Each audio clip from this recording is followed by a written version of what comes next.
వందనములు స్తోత్రములు.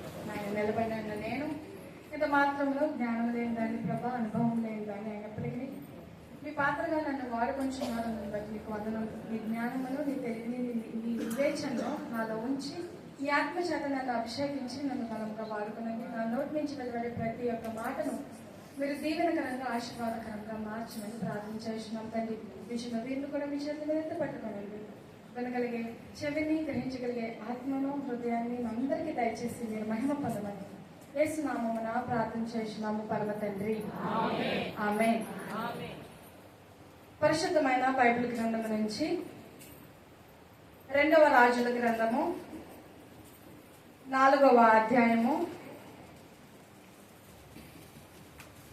38 నుంచి 41వ వచనం వరకు చదువుకున్నాము. ఎలీషా గిల్గాలునకు తిరిగి రాగా ఆ దేశమందు క్షామము కలిగి ఉండెను. ప్రవక్త శిష్యులు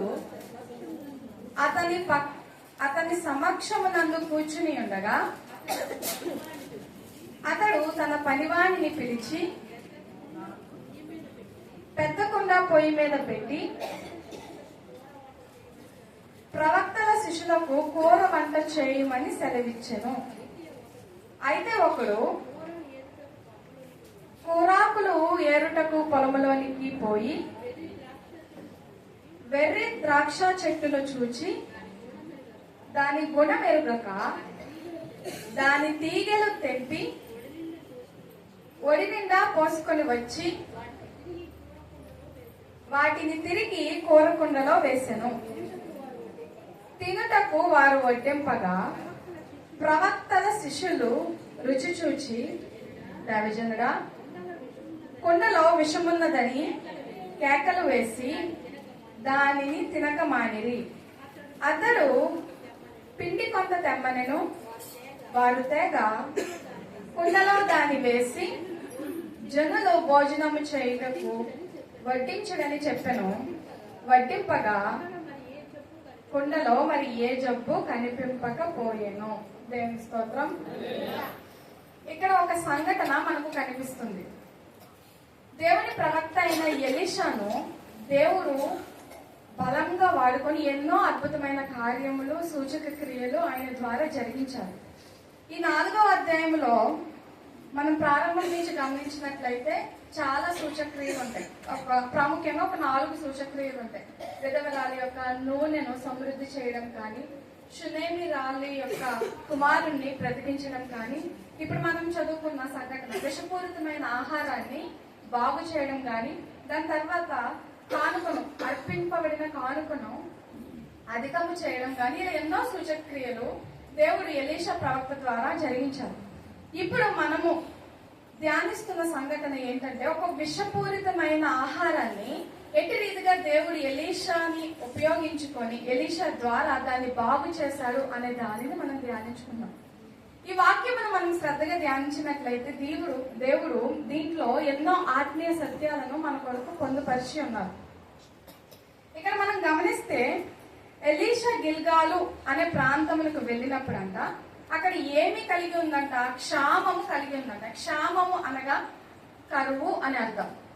కరువు అనంటే సమృద్ధి అయిన ఆహారము దొరకదు. నిజం చెప్పాలంటే ఆహారం కూడా దొరకడం చాలా అరుదు.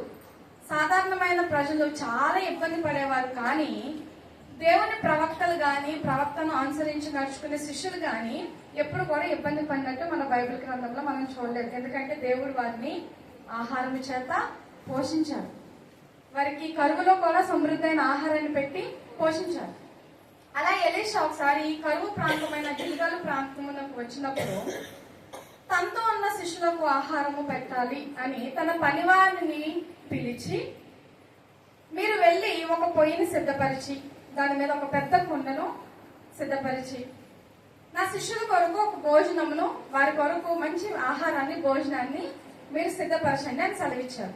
మరి యజమాని సెలవిచ్చినప్పుడు శిష్యులు ఏం చేయాలి? పనివారు ఏం చేయాలి? ఆ ప్రకారం చేయాలి. ఆ ప్రకారమే వారు వెళ్ళి ఏం చేశారు? పొయ్యిని సిద్ధపరిచి దాని మీద కుండ పెట్టి ఆహారాన్ని వండడము ప్రారంభించారు. అయితే ఆ పని వాళ్ళు ఉన్న ఒకడు ఏం చేశాడంట, పొలంకి వెళ్ళి కొన్ని కూరాకులను ఏరుకొని వద్దాము. కూరాకులు అంటే ఆకుకూరలు ఏరుకొని వద్దాము అని పొలంలోకి వెళ్ళినప్పుడు అక్కడ ఒక వైల్డ్ వైన్ బెర్రీ ద్రాక్ష చెట్టుని చూస్తాడంట. చూసి దాని గుణాన్ని ఎరగక, అది ఎలాంటిదో తెలియక దాని తీగలను కొన్ని తెంచి తీసుకొచ్చి వాటిని దంచి దేంట్లో కలుపుతారు, ఏదైతే పెద్ద కుండ పెట్టి ఆహారాన్ని సిద్ధపరుస్తున్నారో ఆ కుండలో వేసి కలుపుతారు. తక్షణమే అది ఎలా మారిపోయిందంటే విషముగా మారిపోయింది. దీన్ని ఆత్మీయంగా మనం అర్థం చేసుకోవడానికి ప్రయత్నిస్తే ఆ కుండ దేనికి సాదృశ్యంగా ఉంది అని అంటే మన హృదయానికి సాదృశ్యంగా ఉంది. దేనికండి? మన హృదయానికి. వారు వంట ప్రారంభించినప్పుడు దాంట్లో ఏ జబ్బు లేకపోవచ్చు, లేదు, వాస్తవానికి లేదు. అలాగే దేవుడు కూడా మనుషులను మానవులను చేసినప్పుడు మనలో ఎటువంటి చెడు లేదు. ఆయన పరిశుద్ధుడు కనుక, పవిత్రుడు కనుక మనలను కూడా ఎలా తయారు చేశారు? పవిత్రముగా, పరిశుద్ధముగా తయారు చేశారు. మంచి తలాంతులు మనలో పెట్టి, మంచి తలంపులు మనకి అనుగ్రహించి, మంచి క్రియలు మనకు అనుగ్రహించి అలా పరిశుద్ధంగా పెట్టారు. కానీ తెలుసో తెలియకో మనం తీసుకున్న నిర్ణయాలు గాని, నేను చేస్తుంది మంచిదే, సరైనదే అని మన సొంత బుద్ధి మీద మనం ఆధారపడి మనం తీసుకున్న నిర్ణయాలు వల్ల మన హృదయం అనే కుండలో మన స్వహస్తాలతో మనమే ఏం చేసుకుంటున్నామో విషయాన్ని మనం కలుపుకుంటున్నాము. ఆ పనివాడు చేసింది అదే. ఏం చేశాడు? వెళ్ళాడు పొలంలోకి, ఆ చెట్టుని చూశాడు. చూసి ఏమనుకున్నాడు? వాడు అనుకోని ఉండొచ్చు, అబ్బాయి చెట్టు భలే ఉంది, చాలా బాగుంది, ఇది ఖచ్చితంగా రుచికి చాలా బాగుంటదేమో, చాలా పోషకాలు దీంట్లో ఉండి ఉంటాయేమో అనే ఉద్దేశంతో దాన్ని తెంచి ఏం చేశాడు? కూరలో కలిపేశాడు, తీసుకొని వచ్చేసాడు తెలియక. అన్నాడు అవ్వము కూడా అదే అనుకుంది. ఏమనుకుంది? చెట్టుని చూసినప్పుడు అది ఆహారమునకు మంచిదియు, కన్నులకు, మీరు తప్పు చెప్తున్నారు, ఆహారమునకు మంచిదియు, తినడానికి కన్నులకు అందమైనదియు, రుచికి రమ్యమైనదిగా ఉందనంట. ఒకటి కాదు, మంచిగా ఉంది, అందంగా ఉంది, తర్వాత ఎలా ఉంది? రమ్యంగా కూడా ఉంది. వెంటనే టక్కున కోసుకొని ఏం చేసింది? తినేసింది. తను తినడమే కాకుండా తన భర్త కూడా ఇచ్చింది. తద్వారా ఏం తెచ్చుకుంది? తను మరణాన్ని తెచ్చుకుంది. దేవుడు వారిని సృజించినప్పుడు వారి జీవిత కాలమునకు పరిమితి లేదు. ఇన్ని సంవత్సరాలు మీరు జీవిస్తారు అనే పరిమితిని దేవుడు వారికి పెట్టలేదు. కానీ దేవుడు ఏదైతే పండుని తినొద్దు అని చెప్పారో ఆ పండుని తినడం ద్వారా వారి జీవితానికి ఒక పరిమితిని తెచ్చుకున్నారు. వాళ్ళ సొంత హస్తాలతో వాళ్ళే తెచ్చుకున్నారు.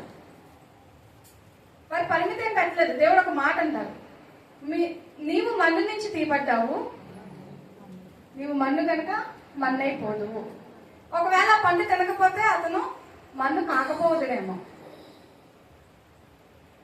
ఈ పనివాడు కూడా ఒక మంచి ఉద్దేశంతోనే తీసుకుని వచ్చాడు. చూడడానికి ఎలా కనిపించింది? మంచిదిగా కనిపించి తీసుకొచ్చాడు. అందుకని కొన్నిసార్లు చూడడానికి అందమైనవి కానీ మంచివి కానీ మనకి శ్రేయస్కరం కాకపోవచ్చు. మన శరీరానికి కానీ మన ఆత్మకు కానీ మంచివి కాకపోవచ్చు. ఫాస్ట్ ఫుడ్, నూడిల్స్, బర్గర్స్ ఎలా ఉంటాయి చూడడానికి? కూల్ డ్రింక్స్ చాలా అందంగా కనిపిస్తాయి, నన్ను తినండి అనేలాగా కనిపిస్తాయి. కానీ అవి మన శరీరానికి మంచివా కాదు. శీతాకాలం కాబట్టి కూల్ డ్రింక్స్ మనకు పెద్దగా ఎక్కట్లేదు. కానీ వేసవకాలంలో బాటిల్స్ వస్తే ఏం చేయాలనిపిస్తుంది? తాగేయాలనిపిస్తుంది. వేసవకాలమే కాదండి, శీతాకాలంలో కూడా కూల్ డ్రింకులు తాగి గొంతు పాడు చేసుకునే ఉన్నారు, లేరా? ఉన్నారు. అవి ఎలా అనిపిస్తాయి? చూడడానికి చాలా రుచిగా ఉన్నట్టు అనిపిస్తాయి, వాటిని ఆస్వాదించాలి అనిపిస్తాయి. అందుకే మేము తరచుగా చెప్పేది ఏంటంటే అవి పిల్లలకు కొంచెం దూరంగా పెట్టండి. కూల్ డ్రింక్స్ కానీ ఫాస్ట్ ఫుడ్స్ కానీ ఇట్లాంటివి కొంచెం దూరంగా పెట్టండి. ఎప్పుడైనా ఒకసారి అయితే పర్లేదు, కానీ తరచుగా పెట్టద్దు అని చెప్తా ఉంటాం. చూడటానికి మంచిగా ఉందని దాన్ని మనము ఆశపడకూడదు, ఇష్టపడకూడదు. అది చూడటానికి మంచిది, అందమైనది, మనకి రమ్యమైనది మనకి ఎప్పుడు కూడా శ్రేయస్కరము కాకపోవచ్చు. పాప పనివాడు చాలా మంచి ఉద్దేశంతోనే ఏం చేశాడు? ఆ తీగలను తెంపుకొని వచ్చాడు. ప్రవక్త యొక్క శిష్యులు చాలా ఆకలితో ఉన్నారు. వారికి రుచికరమైన ఒక వంటను పెట్టి వారిని తృప్తి పరుద్దామని ఒక మంచి ఉద్దేశంతోనే ఆ తీగలను తీసుకుని వచ్చాడు. కానీ ఆ గుణం ఎరుగక తీసుకురావడం వల్ల అది ఎలా మారింది? విషముగా మారింది. అటు బయట తెలిసి రాలేదండి. ఒకవేళ తెలుసు అనుకోండి, ఆ చెట్టు విషపు గుణములు కలిగి ఉంది అని అతనికి ముందే తెలిస్తే అతను తెచ్చేవాడు కాకపోవచ్చు, అసలు దాని జోలికే వెళ్ళేవాడు కాదు. కానీ తెలియక బైబిల్ గ్రంథంలో స్పష్టంగా రాసింది దాని గుణం ఎరగక అని. అంటే దాని గుణాన్ని ఎరగక అతను తీసుకొని వచ్చాడు. తెలిసి తప్పు చేశాడా? చేయలేదు, తెలియక చేశాడు. అంటే కొన్నిసార్లు తెలియక తప్పు చేసినా సరే అది ప్రమాదకరమే. మన ఆత్మీయ జీవితంలో తెలియక తప్పు చేసినా సరే అది ప్రమాదకరమే. అందుకని ఏ పని చేసినా సరే మనము ఎలా చేయాలంటే దేవుని చిత్తాన్ని ఎరిగిన వారంగా చేయాలి. దేవుని చిత్తాన్ని మొదటిగా తెలుసుకోవాలి. ఇది నీ చిత్తమా కాదా? ఏ పని మొదలు పెట్టినా. కానీ కొంతమంది ఏం చేస్తారంటే దేవుని చిత్తాన్ని తెలుసుకొని ప్రార్థించి కనిపెట్టి వేచి ఉండి అది తెలుసుకునేసరికి చాలా సమయం పడుతుంది. ఇంత లాంగ్ ప్రాసెస్ ఎందుకులే, ఏది మంచిదో మనం నిర్ణయించుకోగలం కదా అని కొన్ని నిర్ణయాలు, మన సొంత నిర్ణయాలు తీసుకుంటాం. ఈ పనివాడు చేశారు చూసారా, అలాగా. పోనీ అతను తెస్తే తెచ్చాడు, అది ఆ చుట్టుపక్కల ఉన్న వారిని ఎవరొకరిని అడిగి ఉంటే వారు ఇతనికి తెలియజేసేవారేమో, దానికి విషపు గుణాలు ఉంటాయి, దాని జోలికి వెళ్ళొద్దు, దాన్ని ఈ కుండలో కలపొద్దు అని చెప్పేవారేమో. కానీ అతను ఏం చేశాడు? ఎవరిని అడగలేదు, ఎవరి సలహా కూడా తీసుకోలేదు. తన సొంత నిర్ణయాన్ని ముందు పెట్టుకొని ఎవరిని అడగకుండా, దైవజనులు కానీ చుట్టుపక్కల ఉన్న వారిని కానీ పెద్దవారిని కానీ అడగకుండా తన సొంత నిర్ణయం తీసుకోవడం వల్ల ప్రమాదము వచ్చింది. అందుకనే కొన్నిసార్లు దేవుని చిత్తాన్ని తెలుసుకొని ముందుకెళ్ళడం చాలా ప్రాముఖ్యమైనది. ఏ పని మొదలు పెట్టినా, ఏ కార్యం చేయదలుచుకున్నా సరే ప్రార్థనతో మొదలు పెట్టడం అనేది చాలా ప్రాముఖ్యమైనది. ఏ పని అయినా సరే, అది చిన్న కార్యం కానీ పెద్ద కార్యం కానీ ఏ కార్యం అయినా సరే, ఒకవేళ అది మీకు నిర్ణయం తీసుకోలేని పరిస్థితిలో మీరు ఉన్నట్లయితే పెద్దవారిని కానీ లేదా మీ కొరకు దైవజనులు ఉన్నారు దాని గురించి మీకు వివరించడానికి, వారిని కానీ వచ్చి తెలుసుకోవాలి. మీ గురించి ప్రార్థన చేసి దేవుని దగ్గర మీ కొరకు కనిపెట్టి ఒక మంచి నిర్ణయాన్ని మీ కొరకు ఇవ్వడానికి దేవుడు మీ కొరకు ఒక కాపరిని ఏర్పరిచారు. వారి సలహాన్ని తీసుకోవడానికి ప్రయత్నించాలి. ఎందుకంటే కొన్ని సందర్భాల్లో మనకి బాగా శ్రమలు ఉన్నప్పుడు, కష్టకాలంలో ఉన్నప్పుడు మనంతటా మనము ప్రార్థన చేసే స్థితిలో మనం ఉండము. అటువంటి సందర్భాల్లో దైవజనులను, కాపరులను మనము ఆశ్రయించాలి. గత కాలంలో కూడా నేను ఇదే చెప్పాను. ప్రార్థన అనేది చాలా ప్రాముఖ్యమైనది. మన చిత్తం కాదు కానీ దేవుని యొక్క చిత్తాన్ని ముందు పెట్టుకొని మనం వెళ్ళాలి. అప్పుడు అది మనకి ప్రమాదంగా మార్చబడదు. సరే, తెచ్చి కలిపేశాడు, ఆ తీగలను కలిపేశాడు. ఇప్పుడు ఆహారం ఎలా అయిపోయింది? విషముగా మారిపోయింది. అది ఎవరికి వడ్డించేశారు? ఆకలిగా ఉన్న శిష్యులకు వడ్డించారు. వడ్డించినప్పుడు శిష్యులు ఏం చేశారు తెలుసా? దాన్ని రుచి చూచి దైవజనుని దగ్గరికి వెళ్ళి దీంట్లో విషం ఉందని దైవజనునికి తెలియచేసి దాన్ని తినక మానిరి. మొదటిగా వారికి ఉన్న మంచి లక్షణం ఏమిటంటే ఆ కొండలో వారి ఆహారంలో విషం ఉంది అని వారు గుర్తించారు. హల్లెలూయా. ఈ రోజుల్లో చాలా మంది తమ హృదయం అనే కొండలో విషపూరితమైన ఆలోచనలు లేదా స్వభావాలు ఉన్నాయని గ్రహించలేని స్థితిలో ఉన్నారు. ఒకవేళ గ్రహించిన దాన్ని విడిచిపెట్టడానికి ఇష్టపడట్లేదు. ఆ శిష్యులు మొదటిగా విషముందని గ్రహించారు, దాని తర్వాత దాన్ని తిన్నారా? తినడం కొనసాగించారా? లేదు. తినక మానిరి అని ఉన్నది వాక్యంలో. అంటే దాన్ని తినడం ఆపేశారు. ఇప్పుడు నీ హృదయం అనే గుండెలో, నీ హృదయం అనే కొండలో నువ్వు దేన్ని కలిగి ఉన్నావో నీకు ఖచ్చితంగా తెలిసే ఉంటది. తెలీదా అండి? మన హృదయంలో కోపం ఉందో, అసూయ ఉందో, అసహ్యం ఉందో, ద్వేషం ఉందో మనకి తెలీదా? మనకి తెలుస్తుంది. మనం ఎవరినైనా చూసి కోపించుకున్నాం అనుకోండి, వారి మీద మనం కోపం కలిగి ఉన్నామని మనకి తెలుస్తుంది. ఎవరినైనా ద్వేషించామనుకోండి, వారిని ద్వేషిస్తున్నామని మనకి తెలుస్తుంది. మనల్ని మనం పరిశోధించుకునే శక్తి, వివేచన దేవుడు మనకు అనుగ్రహించాడు. ఇప్పుడు నీ కొండలో విషం ఉంది, కోపం అనే విషయం గాని, ద్వేషం అనే విషయం గాని, అసూయ అనే విషయం గాని ఉంది అని నువ్వు గ్రహించినప్పుడు దాన్ని ఏం చేయాలి? వారు తినకుండా విడిచిపెట్టినట్టు మనం కూడా దాన్ని విడిచిపెట్టడానికి ప్రయత్నించాలి. వారు కొనసాగించి ఉంటే, విషయం ఉందని తెలిసిన తర్వాత కూడా కొనసాగించి ఉంటే వారు బ్రతికేవారా, సజీవులుగా ఉండేవారు కాదు. ఇప్పుడు మన హృదయంలో కూడా విషం ఉందని తెలిసి కూడా దాన్ని విడిపించడానికి లేదా వదిలిపెట్టడానికి మనం ప్రయత్నించకపోతే మన ఆత్మీయ జీవితాన్ని మనమే ఏం చేస్తున్నట్టు? చంపేస్తున్నట్టు. ఇక్కడ శిష్యులు గుర్తించి ఏం చేశారంటే వెంటనే ఎవరి దగ్గరికి వెళ్ళారు? దైవజనుని దగ్గరికి వెళ్ళారు. కొంతమంది స్వభావాన్ని గుర్తించినా సరే దాన్ని ఎలా భావిస్తారంటే చిన్న తప్పే కదా, ఒక్కసారే కదా, చిన్న అబద్ధమే కదా, ఏం కాదులే, అందరూ ఇదే చేస్తున్నారు, అందరూ ఇలాగే జీవిస్తున్నారు, మనం చేస్తే తప్పేంటి అనే ఒక ఆలోచనలు కలిగి ఉంటారు. చిచ్చు చిన్నదే కానీ అడవిని తగలబెట్టేయగలదా? తగలబెట్టేయగలదు. కొండంత లేదా విస్తారమైన అడవిని తగలబెట్టడానికి చిన్న చిచ్చే అవసరం, పెద్దదేమో అవసరం లేదు. అలాగా మీ ఆత్మీయ శరీరాన్ని తగలబెట్టడానికి చిన్నదే సరిపోతుంది. కాబట్టి చిన్నది అని నిర్లక్ష్యము చేయకూడదు. అతను తెంపుకొని వచ్చుంటే ఎన్ని తెంపుకొని వచ్చుంటాడు? పొడిలో ఇన్నో లేదా ఇన్నో తెంపుకొని వచ్చుంటాడు. అంతకు మించి తెంపగలరా అంటే అది కొంతే. కానీ పెద్ద కొండతో ఉన్న ఆహారాన్ని ఏం చేసిందా? అది విషముగా మార్చింది.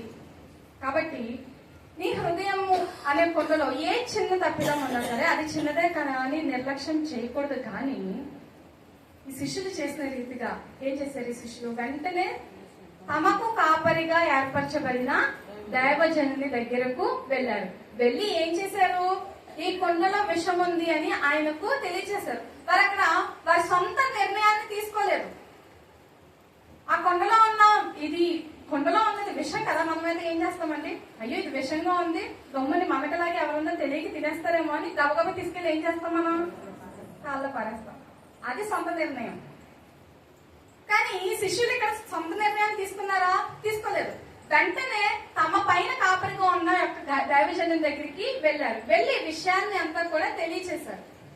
ఇప్పుడు మనము కూడా మన హృదయంలో ఉన్న యొక్క విషయాన్ని గుర్తించిన తర్వాత, గ్రహించిన తర్వాత మనం ఎవరి దగ్గరికి వెళ్ళాలి అంటే మన కాపరి దగ్గరికి, మన ప్రధాన కాపరి దగ్గరికి వెళ్ళాలి. మన ప్రధాన కాపరి ఎవరు?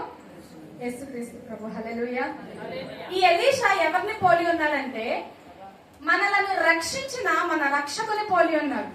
మన అపరాధములను బట్టి, మన పాపములను బట్టి తన శిక్ష పొందిన మన రక్షకుని పోలి ఉన్నాడు. మన సమాధానార్థమైన శిక్షను తన మీద వేసుకొని మనలను నిత్య జీవమునకు నడిపించడానికి తన ప్రాణమును సహితము పనంగా పెట్టిన మన నిజ రక్షకుని పోలి ఉన్నాడు. హల్లెలూయా. ఇప్పుడు మనము గ్రహించిన తర్వాత మన కొండలో ఉన్న కోపం అనే విషయం గాని, అసూయ అనే విషయం గాని, ద్వేషం అనే విషయం గాని, శాపం అనే విషయము గాని, ప్రేమించలేని గుణము కలిగిన విషయము గాని, క్షమించలేని గుణము కలిగిన విషయము గాని, ఏ విషయమైనా మనము మన హృదయంలో మనం కలిగి ఉన్నాము అని గ్రహించిన తర్వాత మనం ఎవరి దగ్గరికి పరిగెత్తుకుంటూ వెళ్ళాలి? మన ప్రధాన కాపరి అయిన దేవుని దగ్గరికి, యేసుక్రీస్తు ప్రభు దగ్గరికి పరిగెత్తుకొని వెళ్ళాలి. ఆ శిష్యులు చేసింది అదే, దైవజనుని దగ్గరికి పరిగెత్తుకొని వెళ్ళాలి. నువ్వు పరిగెత్తుకొని వెళ్ళగానే దేవుడు ఒక అద్భుతమైన కార్యం చేయడానికి సిద్ధంగా ఉన్నాడు. హల్లెలూయా. ఆ శిష్యులు పరిగెత్తుకొని దైవజనుని దగ్గరికి వెళ్ళగానే ఎలీషా భయపడలేదు, వారిని నిందించలేదు, ఆ పనివాడిని నిందించలేదు, నువ్వెందుకు ఇలా చేసావని నిందించలేదు, అతని మీద కోపము చూపించలేదు. వెంటనే ఆ విషపూరితమైన ఆహారాన్ని బాగు చేయడానికి ఒక పరిష్కారాన్ని చూపించాడు. ఇప్పుడు నీవు కూడా నీ విషయాన్ని గ్రహించిన తర్వాత దేవుని దగ్గరికి వెళ్ళినప్పుడు దేవుడు నిన్ను నిందించడు, నీ మీద కోప్పడు. నీ పాత జీవితమును ఆయన తలుచుకొని దాన్ని ఎత్తి చూపించి నిన్ను ఒక పాపిగా ఎంచే ప్రయత్నము చేయడు. వెంటనే ఆయన మారు మాట మాట్లాడకుండా నిన్ను బాగు చేయడానికి సిద్ధముగా ఉన్నాడు. హల్లెలూయా. నువ్వు చేయవలసిన పని ఏంటంటే కేవలము ఆయన దగ్గరికి ఆశతో వెళ్ళడము. నా హృదయం అనే కొండలో ఉన్న విషమును నేను విడిచిపెట్టాలని ఆశ కలిగి ఉన్నాను అనే ఒక ఆశతో దేవుని దగ్గరికి వెళ్ళినట్లయితే దేవుడు ఖచ్చితంగా నీ పట్ల కార్యము చేస్తాడు. ఎలీషా వారి శిష్యులు వెంటనే ఈయన దగ్గరికి రాగానే ఇతను చెప్పిన మాట ఏంటి? ఒక రొట్టెను, ఒక పిండిని కొంత పిండిని. అక్కడ రాయబడి ఉంటుంది 41వ వచనంలో. అతడు పిండి కొంత తెమ్మనను. ఎలీషా ఏం చెప్పాడంటండి? కొంత పిండిని తెమ్మన్నాడు. ఈ పిండి తీసుకురాగానే ఎలీషా ఆ పిండిని చేతిలో పట్టుకొని ప్రార్థించి ఆ విషము ఉన్న కొండలో వేసినప్పుడు అది ఎలా మారిందంట? మంచిగా మారింది. దాంట్లో ఉన్న జబ్బు ఏమైపోయింది? పోయింది. అది శుద్ధీకరింపబడింది, పరిశుద్ధపరచబడింది. దాంట్లో ఇక ఏ విషయము కూడా లేదు. దాన్ని తిని తర్వాత జనులకి ఏ హాని జరగలేదు. ఇక దాంట్లో విషయం లేదంటే ఇప్పుడు నీవు కూడా దేవుని దగ్గరికి వెళ్ళినప్పుడు, యేసుక్రీస్తు ప్రభు దగ్గరికి వెళ్ళినప్పుడు, నన్ను నేను శుద్ధీకరించుకోవాలని అనుకుంటున్నాను, నాలో ఉన్న విషయాన్ని నేను తీసివేయాలి అని అనుకుంటున్నానని దేవుని దగ్గరికి వెళ్ళినప్పుడు దేవుడు కూడా నీకు ఏమిస్తారు? తన శరీరమైన జీవపు రొట్టెను మనకి అనుగ్రహిస్తాడు. ఆ శరీర రక్తములు మనల్ని మనము పరిశోధించుకొని యోగ్యముగా వాటిని మనం స్వీకరించినప్పుడు నీ హృదయం అనే కుండలో ఉన్న ప్రతి విధమైన విషము కూడా శుద్ధీకరింపబడుతుంది. హల్లెలూయా.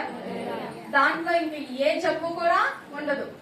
ఆది అంటూ దేవుడు మానవుని చేసినప్పుడు ఎట్టి రీతిగా అయితే అది పవిత్రముగాను పరిశుద్ధముగాను నిర్మింపబడిందో అటువంటి పరిశుద్ధమైన పవిత్రమైన హృదయము మరలా కూడా మనకు అనుగ్రహింపబడుతుంది. హల్లెలూయా.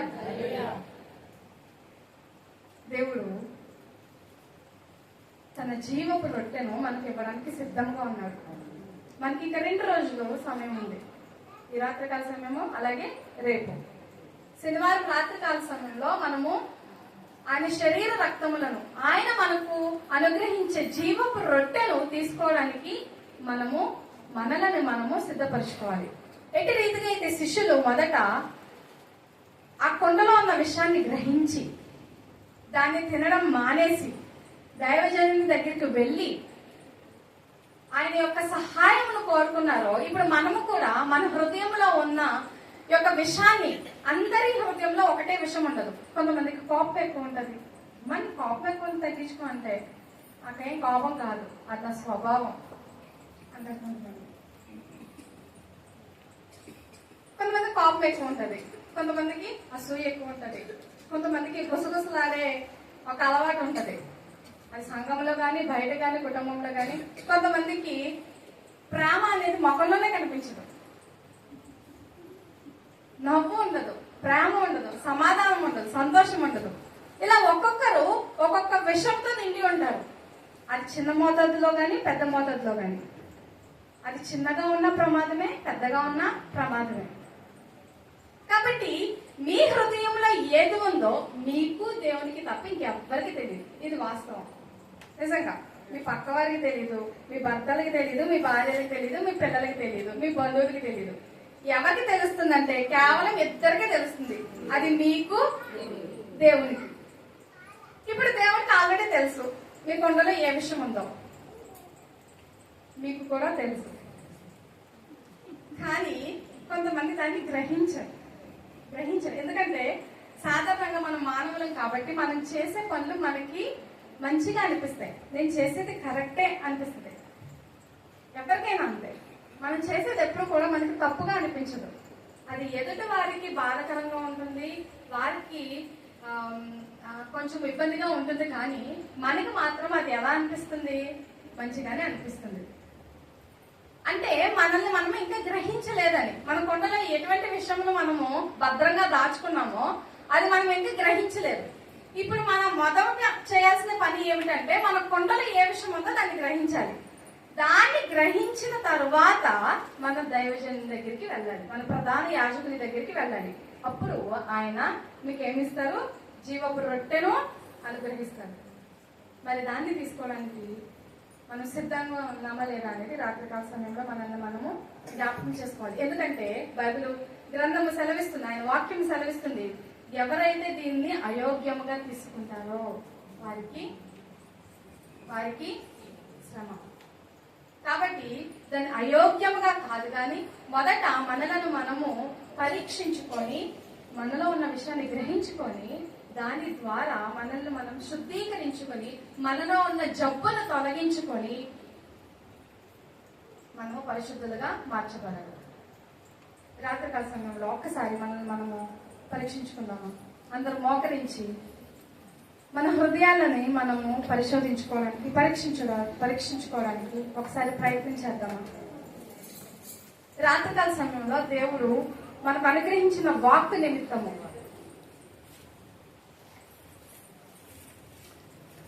ప్రతి ఒక్కరు మోకరించి ఒక్కసారి దేవుని సన్నిధానంలో మీకు అనుగ్రహింపబడిన వాక్కు నిమిత్తము, మాటల నిమిత్తము,